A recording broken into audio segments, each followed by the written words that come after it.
ado, I wanted to introduce our speakers. We have Deepti Kulkarni, who's a partner at Sidley Austin, where she advises clients on a wide range of FDA and USDA regulatory matters, including issues related to the use of novel and emerging technologies to develop food and animal products. Her practice includes counseling clients using cellular agriculture, biotechnology, and gene editing, and other emerging technologies to develop and commercialize products.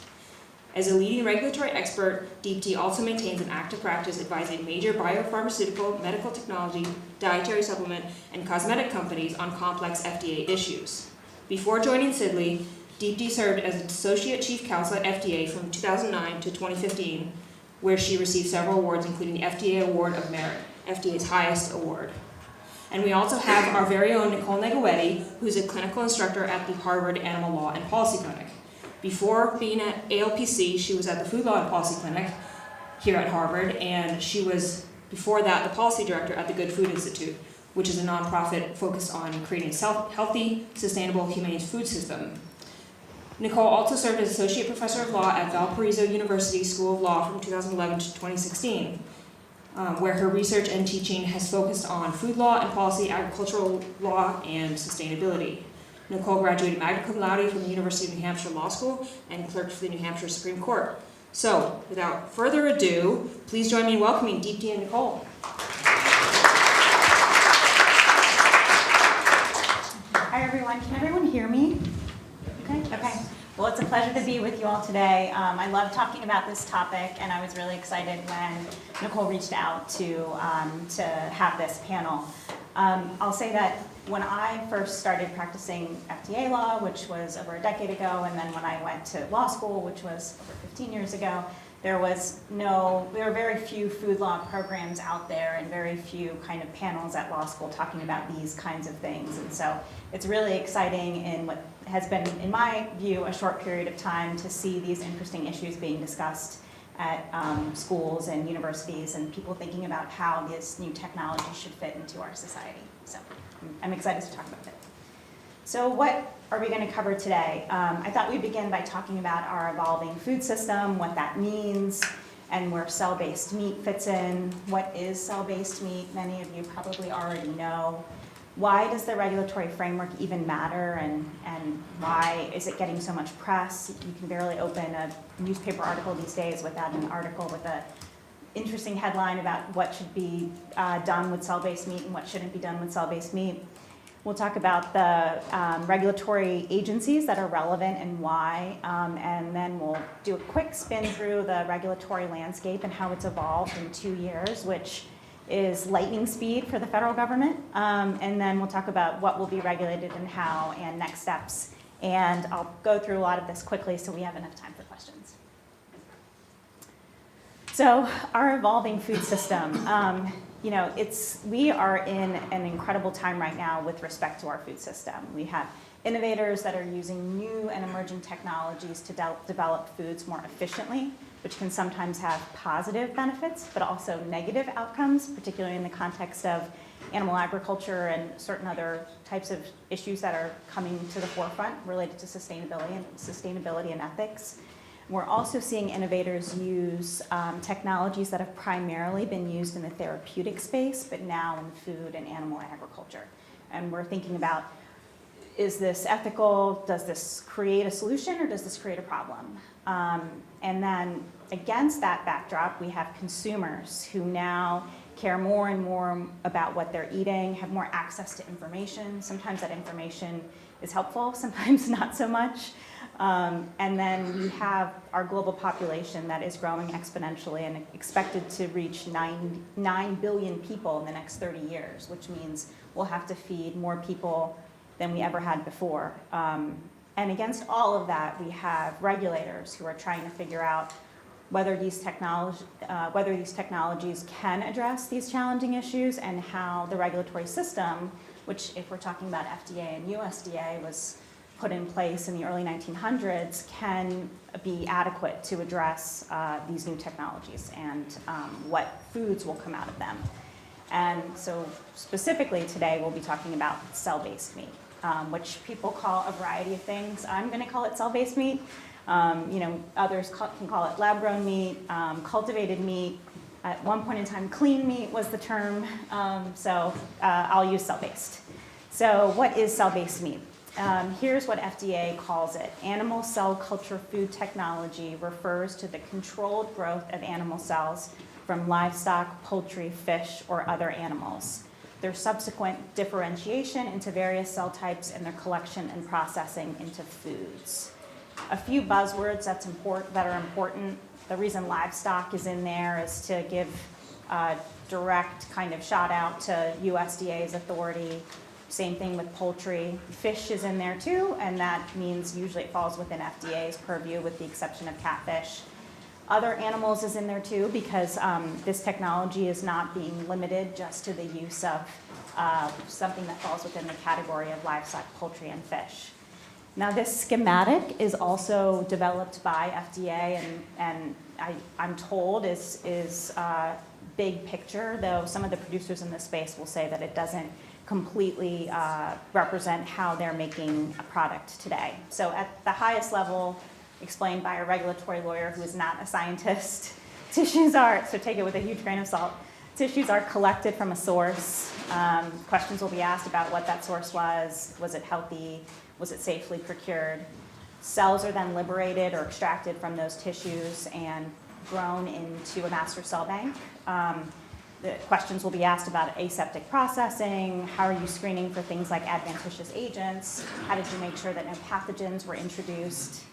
Then those cells are encouraged to proliferate, and this is where you probably hear a lot about what's in the media component, and can it be serum-free, animal serum-free.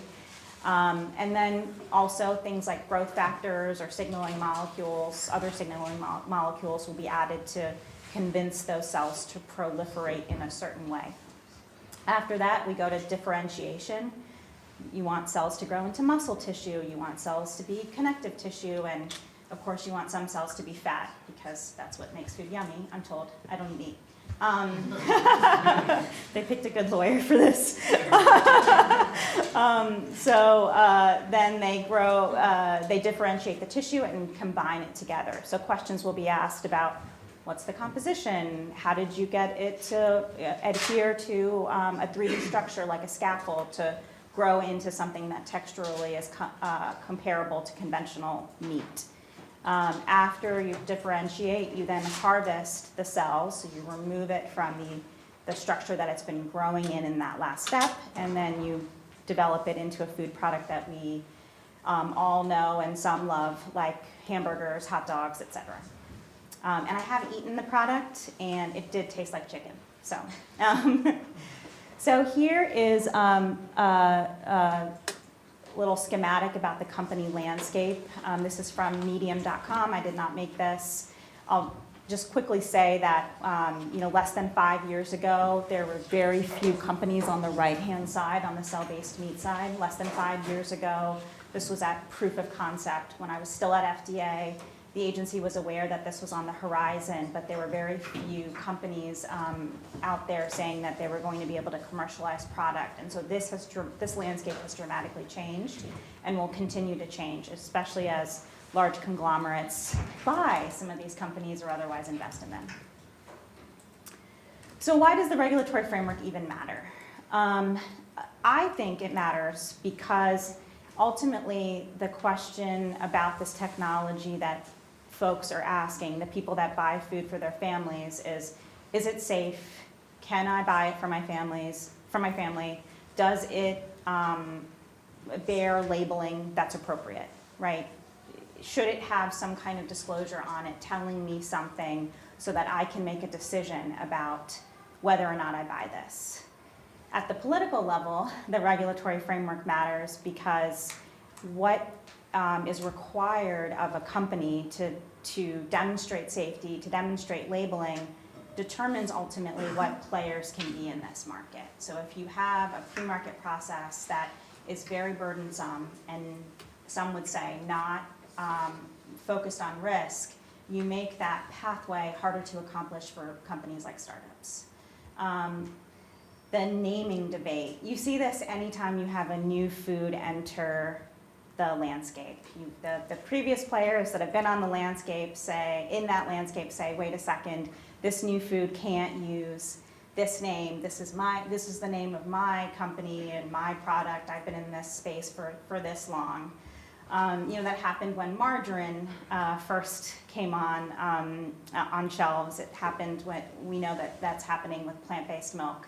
What's been really interesting from my perspective also is to see how First Amendment jurisprudence has overlaid that, because some of these earlier cases related to naming really focused on technical issues related to, if we're talking about FDA, the Federal Food, Drug, and Cosmetic Act, but in more recent years you've seen courts overrule some of these other naming type requirements because the courts deem them to be not in line with First Amendment standards, particularly if the speech prohibition is related to the actual interest and advances that interest and is tailored appropriately, so applying the Central Hudson test, or if we're talking about compelling speech, whether it's really reasonably related to that government interest. So I think that the naming piece will be very, very interesting for cell-based meat and will play a big role in terms of the regulatory requirements related to naming. So let's talk about FDA and USDA pretty quickly. Why the turf war that was happening last year, and why are these two agencies involved to begin with? So FDA regulates food. Food is defined as articles used as food or drink for man or animals, so very helpful, thank you Congress. And chewing gum is food.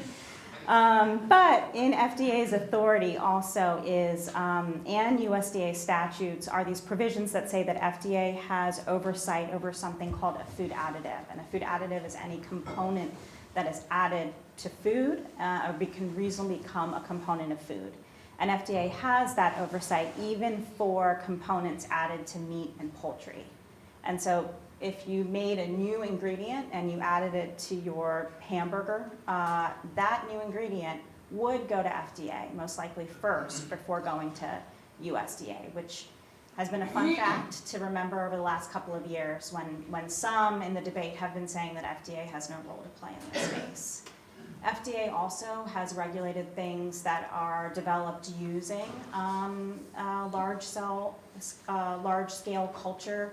So there are things like microbial, algal, and fungal cells that have been grown through that process. Or think of like if you engineer a production strain to make something. So soy-like hemoglobin production strain was engineered to make soy-like hemoglobin, and then that's grown in fermentation. And then, of course, FDA regulates animal cell culture technology in the therapeutic setting, which is where we've seen things like vaccines be developed. FDA also has jurisdiction over things that are called non-specified animals, so bison, venison, and certain wild game. USDA, on the other hand, regulates meat and meat food products, poultry and poultry food products, which are defined in the agency statutes. But again, if you've got new substances going into meat and poultry, FDA still would be the first agency to take a look at that. So quickly, what is meat and what is poultry? I think relevant for cell-based meat, it's important to remember that meat and poultry and these definitions were thought up in the early 1900s are parts of the muscle of these specified species, so cattle, sheep, swine, or goats. A lot of attention was paid to use of the term carcass in this definition, that if it comes from a carcass of a cattle, sheep, swine, or goat, and if you're making cell-based meat, you don't have a carcass, can you reasonably fit within that definition? You're seeing USDA maintain that you can, and I think they're reading it because of the part. You're being derived from a part of an amenable species, so cattle, sheep, swine, or goats. And this interpretation of part is not new. That's how we've been looking at new technologies based upon these older definitions for years. Poultry, very similar. Poultry itself is a domesticated bird. A poultry product is something that can be a part of a carcass or thereof.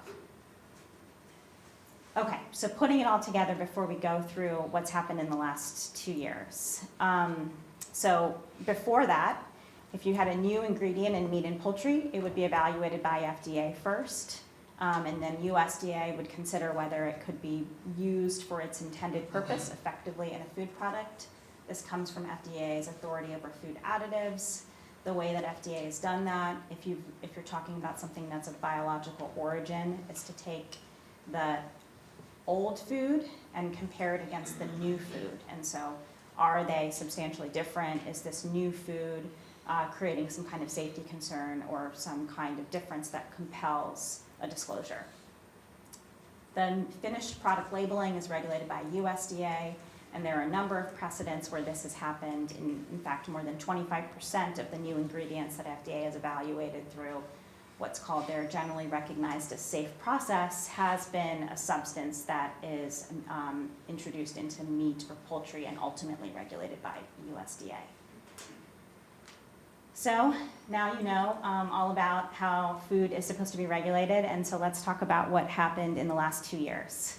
So when I first started working on cell-based meat outside of the agency, companies were thinking about how they could, what would be the best federal oversight framework for them, and what would be the best way to advocate for that approach.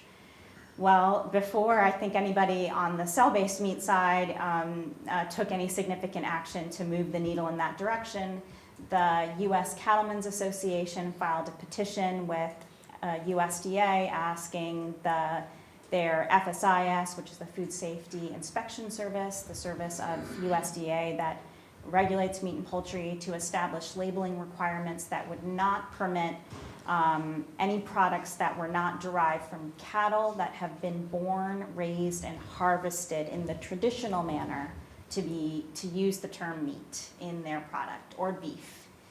That that petition has received, I think, the most comments that have ever been submitted on a USDA petition in history. I had actually called the contact person that was in charge of the petition when it first filed, and USDA doesn't always put these petitions on a website called regulations.gov, so you have to track it through some system that's not the most transparent. And I had said, well, when do you plan on putting this on regulations.gov? And the person said, oh, do you think people will comment on this? And I thought, yeah. So now it's the most commented petition in history. About a month later, the Secretary of Agriculture was on the Hill before House Appropriations and was asked a question about cell-based meat. And he said, Secretary Perdue, that he thought that these products should fall under USDA oversight alone.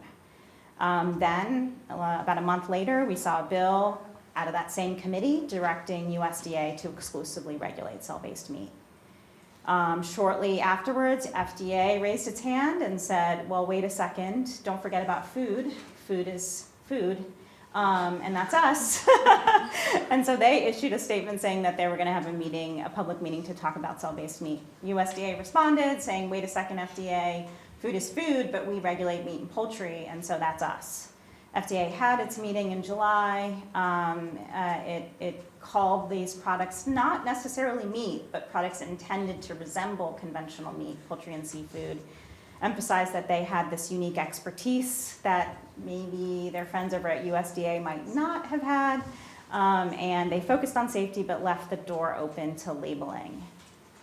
About a month later, maybe a little more than that, one of the largest producers in this space and the largest trade group on the processing side submitted a letter to the administration saying, hey, FDA and USDA have the ability to regulate this product consistent with how products have been regulated in the past, which we talked about at the outset. And the letter called for FDA to have oversight over pre-market safety and USDA to regulate at processing and labeling. Then a few weeks after that, USDA and FDA announced a public meeting on the use of animal cell culture technology. They also, FDA held something called an advisory committee meeting to talk about safety. That public meeting was in October. It drew a very wide range of stakeholders on many sides of the aisle, and was a 2-day meeting. Then in November 2018, FDA and USDA issued a joint statement saying, okay, we'll both regulate this, and FDA will oversee the early side, so cell collection, cell banks, growth, differentiation, and then a transition will occur from FDA to USDA at the harvest point, and then USDA will oversee production and labeling. They emphasized that their authorities were sufficient, their pre-existing authorities were sufficient, and that no new legislation was needed. And I love this picture of then Commissioner of the FDA, Scott Gottlieb, and Secretary Perdue looking at a tomato together. This is actually in the farmer's market at FDA, so now you know. So then in March 2019, we saw this joint agreement issued by both agencies, and at a high level, it says that FDA will regulate tissue collection, cell banks, and all components and inputs, which we'll talk a little bit about, proliferation and differentiation, oversight would transfer, and then USDA would require that finished products bear a USDA market inspection, which is the same thing that has to happen for conventional products produced today. And labeling will be pre-approved, also consistent with what is required for conventional meat today. That puts us into late last year and where we are now. So companies have been meeting with the agencies, but the agencies are feeling a tremendous amount of pressure to do something about labeling. So FSIS announced that it would propose labeling requirements, including a standard of identity, which can take a long time and is something that the agencies have historically been moving away from doing. But more recently, in fact, just last week at a conference that Nicole and I were both supposed to be at, USDA announced that they would move away from a standard of identity requirement and instead focus on whether a compelled speech disclosure would be required for this technology. And then the agency heads recently published an article where they said that they're aware of differences in terms of composition, nutritional content, shelf life, and function. And that signaling means that they're, I think, positioning a compelled speech type disclosure based on these potential differences, and we'll see what that disclosure, when they propose it, says. So putting this all together, what does this mean at a high level in terms of the regulatory pathway, which we talked about at the outset? So the substances that are used in the manufacture of cell-based meat will be regulated by FDA. These are things like animal cells, the growth media, anything added to it, such as scaffolds, an assessment of whether the manufacturing introduces some kind of safety concern, is adequately controlled, and whether you're going to get some kind of difference in the finished product from its conventional counterpart. Processing and manufacturing will be regulated. The products now will be jointly regulated, so they might be subject to dual requirements. So on the pre-harvest side, you've got FDA requirements, and on the post-harvest side, you've got USDA requirements. So that is still something that will have to be worked out. And then labeling remains very much an open question. And USDA has also indicated that they are not a fan of certain claims like clean meat, and they also want to understand how they are supposed to substantiate other claims related to sustainability, which I think is a really interesting issue and setting us up for what will probably be some interesting arguments brought under the First Amendment, among other things. And so what is next? I think we'll see some guidance from FDA and USDA on these technical issues.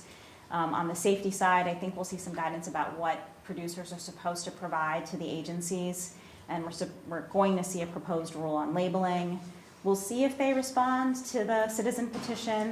My guess is that they'll probably address it in the naming proposal and tie those two together. We'll see some case-specific determinations with companies going to the agencies and getting themselves ready to market. We will definitely see some continued political interest, proposed legislation. There's already 2 bills out there. One's called the Real Meat Act, and the other was put forth by members. It's supposed to codify what we just talked about, though there are interesting provisions in it that go beyond that. And then we'll see lots of activities in the states, and I think that will be an interesting place for preemption type arguments and litigation related to those bills. And we'll also see this technology go overseas. And I was just in Singapore in November with the food agency over there, and they are very, very interested in this technology and want to see it succeed there. So I think we'll see some global implications that'll be interesting to watch. And so with that, I will stop talking and I will turn it over to Nicole. Can you all hear me? Excellent. So I think we need to leave the room at 1, so I will go through my presentation as quickly as possible to leave time for questions. But I want to thank Deepti for being here. She's truly an expert in this space. And so the regulatory framework that she discussed is extremely important for the success of cellular agriculture, cell-based meat in particular. And if we can overcome the technological challenges and the regulatory challenges, then the potential is for disruption of the meat industry. And so a report that came out in September from a think tank, and the report Rethinking Food and Agriculture, said we're on the cusp of the deepest, fastest, most consequential disruption in food and agricultural production since the first domestication of plants and animals 10,000 years ago. That's a pretty bold statement. And what the impact of that will be, and the focus of my talk, this prediction on the future of food, what those implications are. So further in that report, they said by 2030, in just the next decade, demand for cow products will have fallen by 70%. Before we can reach this point, the U.S. cattle industry will be effectively bankrupt. By 2035, demand for cow products will have shrunk by 80 to 90%. Other livestock markets, such as chicken, pig, and fish, will follow a similar trajectory. So we see here this tremendous potential from the perspective of saving animal lives and transforming the food system. And this will happen in this way because of cellular agriculture, but also the plant-based products that are coming to market. As a result of this language of disruption, one result is we've seen a proliferation of state labeling laws. Deepti gave us some examples at the federal level and highlighted the importance of naming and labeling. And we've seen across the country now in half of the US states have proposed laws and passed in 12 states, I think that's the current number.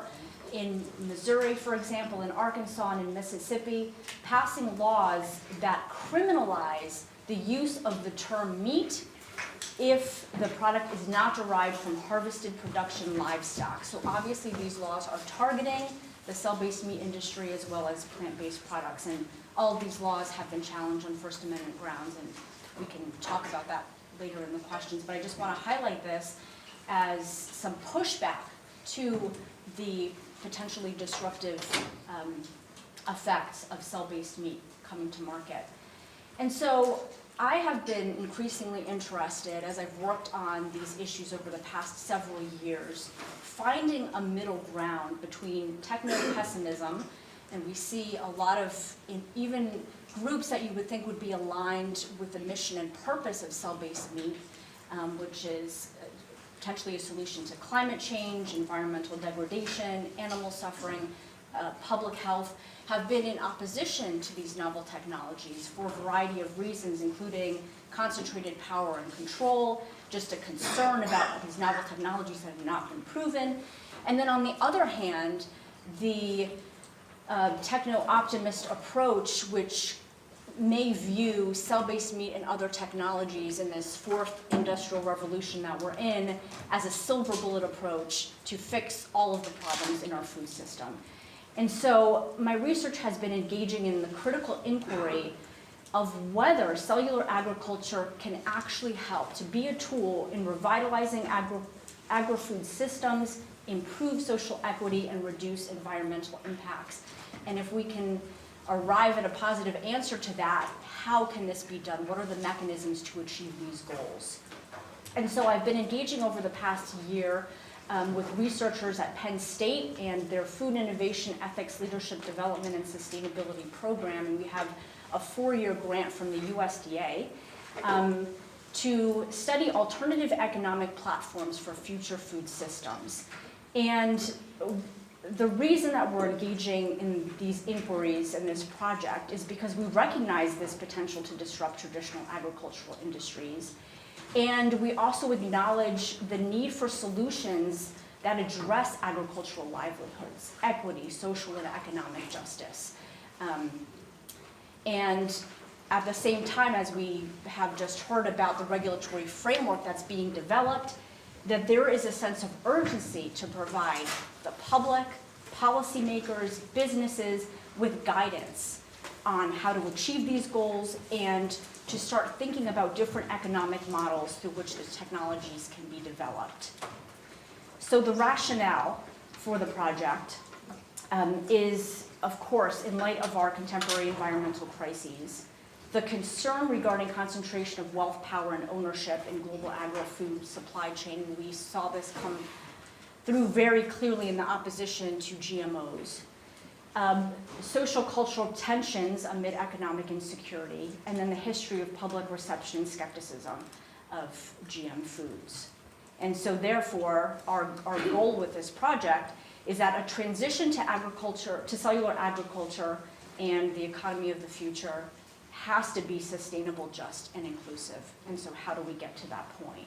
So our key research questions, the first, how will the industry be regulated?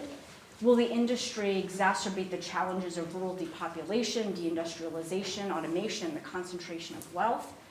What role can and will impacted parties, so farmers, ranches, those working in tech, those living in rural communities, what role can they play? And what role can the broader public play with respect to the development of this technology? There has been little to no research that has been done in ways to engage the public in the development of these technologies. And how will the industry affect other social issues such as food safety, nutrition, biodiversity, cultural tradition, heritage, ethical obligation to animals? All of these issues, and my call and my challenge to all of you who understand very clearly all of the benefits of these technologies, I challenge you to think about how complex it will be for this disruption to actually take place, and what can we do at this point in the early phases to achieve the kind of food system that we want that takes equity and all these social issues into account.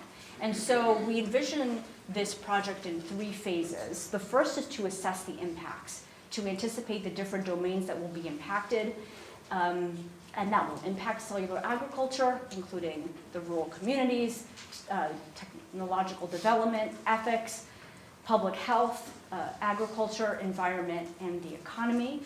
And then we're sort of in the middle of that impact assessment, having conducted extensive interviews, attended conferences, and now we are transitioning into the second phase, which is considering models for addressing the challenges through alternative economic platforms. And we are in the process of exploring open source, crowdsourced platforms, charitable organizations, shared ownership structures, cooperatives, peer-to-peer and blockchain, public and private partnerships. How can these different models play a role in the advancement of the cellular agriculture field? And then the final stage of our project will be to engage stakeholders in conversations to assess the merits, risks, and consequences, and think about collaborative ways to move forward. And so there are a variety of cell-based meat perspectives that are out there, and so I'll share just a few of them that have come to light through the interviews that we've conducted and also was succinctly put forth in an Ag Week article last year. So from the perspective of the Associate Director of Cellular Agriculture for JUST, which is a San Francisco-based company that is making claims that they will have a cell-based chicken on the market within the next year, that what they are doing is changing the food system to benefit consumers and the environment. From the perspective of someone at the North Dakota State University Extension Office who's a veterinarian and livestock stewardship specialist, cell-based meat unfairly denigrates beef cattle and threatens rural economies tied to traditionally raised beef. From an expert in animal biotechnology, proponents of cell-based meat are overhyping the environmental benefits and providing an incomplete, misleading case for it. The specific point that she was making is that there are inputs that are required to produce cell-based meat. There's no so-called free lunch when you're producing these products. From a registered dietitian spokesperson for the Academy of Nutrition and Dietetics, cell-based meat is promising, but we need much more research and data. And then finally, from a campaigner from Friends of the Earth, Dana Pearl, she said, people have been clear what they really want, which is truly sustainable organic food, as opposed to venture capitalist hype, which could lead us down the wrong path. So we see here highlights the complexity of all of these issues and these different perspectives that I think need to be taken into account. So our project has been inspired by this research about old and new power. And so as I mentioned before, we're in the fourth industrial revolution. We think about disruptive technologies, Facebook and Uber and Lyft and Airbnb. And so what they are doing is moving towards a new power paradigm. So if we think about old power and these corporate structures, these governmental structures, where it's institutional, it's exclusive, all about competition and authority, maintaining trade secrets and having everything be very confidential, moving towards a system of radical transparency, do-it-ourselves maker culture. Overall participation is valued and encouraged, more informal decision-making, self-organization, and networked governance. And so the authors, Jeremy Hyman and Henry Tims, who published an article where these graphs are from in the Harvard Business Review several years ago, have created this participation scale towards new power. And we can think about it as gaining force from people's growing capacity and desire to go beyond just being passive consumers of goods to having a stake in them and participating. And so with our project, we are challenging the cellular agriculture field to think about how to balance the old with the new and move from just providing a product that consumers and communities just purchase and consume towards a sharing or shaping or participating in funding or even moving towards co-ownership. So what would that look like? That's what we're in the process of investigating. And so in order to scale up these companies and advance the field, they've been leveraging conventional private capital investment and with some form of intellectual property protection. So it's been very interesting to see that we have these old power players, Tyson, Cargill, ADM, a major poultry company based in Germany, now investing in these startup cell-based companies. And what are the implications of that? I think that warrants some scrutiny. So on the part of advocates, there are benefits to be had with this model, right? Having this infusion of capital allows the startup companies to grow and to build, to have these protein companies diversified. Perhaps that means that they will shrink their businesses that are producing and slaughtering animals. Is that actually going to happen? But I think, what does this mean in terms of the concentration of wealth, power, and ownership, which is very concerning to many environmental groups, consumer protection groups, others who are focused on food systems justice. And from the perspective of some of these companies whose executives we interviewed, they said, we will not be disrupted. We are going to have a stake in these companies. And so again, what are the implications of this? And so we've been thinking about, as we play with this idea of new power, what would partnerships look like between rural communities, farmers, ranchers, and cellular agriculture? the field there.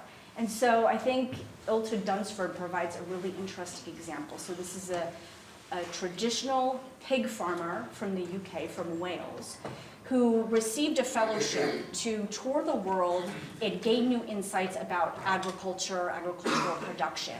And he went to a New Harvest conference and learned about cellular agriculture and was really inspired, so much so that he started a company called Cellular Agriculture in partnership with a researcher at the University of Bath. And so in his vision, he says, in my little farm in West Wales, what he'd like to see is that we keep a range of traditional native breeds of livestock on a very small scale to an exceptionally high welfare standard. The byproduct from their use as land management tool in clearing land, restoring grasslands, those animals would then be used for harvesting of the cells. So could this be a model in which to engage rural communities and farmers and ranching in a future of food that does not involve the premature slaughter of animals for food? It's a model that's worth exploring. And so this farmer went from producing bacon to starting Cellular Agriculture company. And so we're also learning a lot from the Just Transition movement that's being led by Climate Justice Alliance. And in this idea of a just transition to address climate change, the principles are to shift economic control to communities, democratize wealth in the workplace, advance ecological restoration, drive racial justice and social equity, relocalize most consumption and production, retain and restore cultures and traditions. So you see this is very similar to this idea of moving from old to new power, to more inclusion. And I also wanted to highlight something in their principles that they have on their website about watching out for false solutions. And as frontline communities that are engaged in this alliance, they've seen that the fight against climate change has become a big business opportunity. And in this context, it's important to recognize approaches that will only worsen our ecological and economic crises, and they call these false solutions. So because there is so much potential in cellular agriculture that everyone in this room can recognize, how do we ensure that it does not become one of these false solutions, and ensure that it creates and moves us toward a food system that is just, that is equitable, that cares about communities that are affected? And so, in other words, how do we move from an extractive economy? And what cellular agriculture aims to do is disrupt extractive economies. That's what industrial animal agriculture is. It's extractive of the planet, of animals, of the laborers who are working in that industry. So how do we move forward toward a regenerative economy using cellular agriculture as a vehicle to do that? And so finally, as part of the project, we're working on a paper entitled Democratizing Ownership of and Participation in Cellular Agriculture. And the considerations that we're looking at in more specific terms is to look at open and closed paradigms of technological development, and in particular, looking at the organization's legal entity structure, the culture of these companies that are creating the products, and intellectual property, in which way can it be shared. And we're investigating possible models. So one possible model is the Cultivated Meat Modeling Consortium that was started just last year. And it's an unincorporated ad hoc working group that uses computational modeling to advance cultivated meat. There are a lot of technical challenges, as you can imagine, with creating cell-based meat, which we don't have a chance to talk about. But they're using this sort of model, an open innovation model, to share and research and work on it together in an open way. And another idea that we're exploring is perhaps a multi-stakeholder cooperative that can give ownership and control to farmers, to nonprofit organizations that are engaging in research and advocacy, to tech workers, and perhaps have a relationship with the private companies. And so a lot of food for thought there, and hopefully you found that interesting, and we look forward to your questions. Thank you.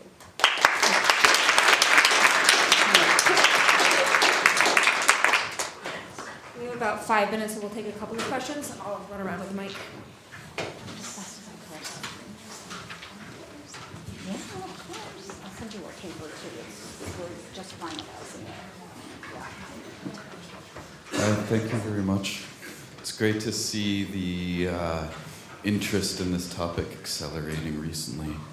A small question about the word additive. And if, let's say we're starting with a scaffold with materials that are already accepted for consumption by both FDA, USDA, let's say, well, FDA in this case. If the cells were considered an additive, does that make regulation easier than if they were considered the whole product? And to what percentage of the mass of the final product could an additive be? Thank you. Sorry. I missed the step. Is everyone okay? It's a great question. So the additive definition has an exception that you've probably heard about, the grass exception, generally recognized as safe. So the additive definition was added to the statute in 1958. Its goal was to, at that time, Congress was really worried about substances being added to food that could have harms, acute and long-term, on humans, including carcinogenic type substances. And so traditionally, FDA has looked at that additive model as an ingredient added to a food. So if you make a new ingredient, you need to do acute and long-term testing. More recently, for biological complex systems, FDA has interpreted the additive definition in an interesting way. So for genetically engineered plants, the additive there is not the plant, but does the modification create a gene expression product? And is that the additive? And then the question is that product, the thing that's created from that biological system, not generally recognized as safe? And so here, I think there's an argument that the cells, the components that we're looking at are the components being added to the cells. And are those components in the finished product? They need to be there in order to trigger that definition. And are they or are they not generally recognized as safe? Okay, so if nothing is added to the cells, they're just cultured animals.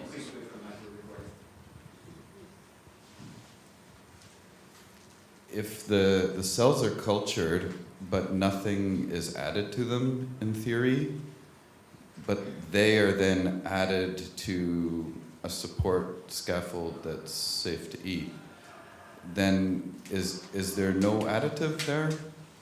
So that is going to be, I think, one of the questions that FDA is going to struggle with in terms of identifying what is the particular additive. The definition has been interpreted in a broad kind of way. And so is there something in a finished product that becomes a component of food? And if so, what is the status of that product? Now the cells, things are added to something, a media, to get them to grow. So what is the status of the components in that media? If you're using a scaffold, what is it made of? Is it plant-based? And are we talking about ingredients that have been in the food supply for a long period of time? Is the manufacturing doing something that manipulates it so that we have concerns about it?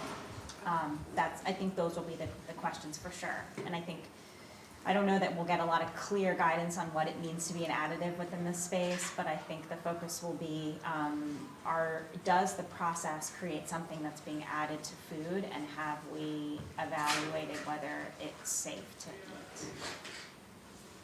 I think we have time for one or maybe two questions if it's quick.